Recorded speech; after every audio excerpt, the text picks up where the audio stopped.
सुन लो मुसलमानों भाई ने क्या बात कही है और कितनी कमाल की बात कही है। बात समझने वाली है।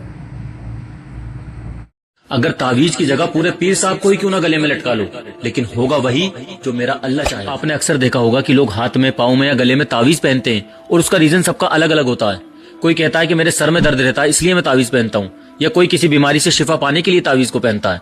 लेकिन क्या इस्लाम में तावीज पहनना जायज है या शिर्क है? तो जैसा मैंने शुरू में कहा कि अगर तावीज की जगह पूरे के पूरे पीर साहब को भी गले में लटका लो ना, तो होगा वही जो मेरा अल्लाह चाहेगा। लेकिन ये जवाब सिर्फ उन लोगों के लिए था जिनको कुरान और हदीस की बात समझ नहीं आती, जो अपने बुजुर्गों की बातों के पीछे अंधभक्तों की तरह चलते हैं। और जो लोग कुरान और सुन्नत की रोशनी में तावीज के बारे में समझना चाहते हैं, तो उनके लिए माशाअल्लाह मेरे भाई आदिल ने बहुत ही अच्छे से एक्सप्लेन किया है। आप ये वीडियो देखें। क्या तावीज पहनना वाकई शिर्क है? इस्लाम इस बारे में क्या कहता है, आइए जानते हैं कुरान और हदीस की रोशनी में। सो देखें, तावीज का मतलब होता है कि कोई ऐसी चीज जो इंसान बला, नजर या दुख से बचने के लिए पहने। लोग कुछ नंबर्स या हस्तियों के नाम लिखकर बंद करके इसे या तो गले में लटका लेते हैं या बाजू में बांध लेते हैं। बट इस्लाम के पॉइंट ऑफ व्यू से इस तरह के तावीज पहनना बिल्कुल हराम है, नाजायज है, शिर्क है, गुनाह कबीरा है। क्योंकि नबी अलैहिस्सलाम ने वाज़ेह ये फरमा दिया है कि मन अल्लका तमीमतन फक़द अशरक, जिसने तावीज लटकाया उसने शिर्क किया। यानी जो शख्स ये समझता है कि कोई धागा, तावीज या लिखा हुआ कोई लफ्ज उसकी हिफाजत कर रहा है, तो गोया कि वो शिर्क कर रहा है। और शिर्क वो गुनाह है ना कि जिसके लिए अल्लाह ताला ने नबियों के लिए भी ये तक फरमा दिया है कि अगर तुमने भी शिर्क किया तो हम तुम्हारे सारे अमाल बर्बाद कर देंगे और तुम खसारा पाने वालों में से हो जाओगे। अब जो लोग शिर्क करते हैं वो चाहे कितनी ही नमाज पढ़ ले, कितनी ही हज कर ले,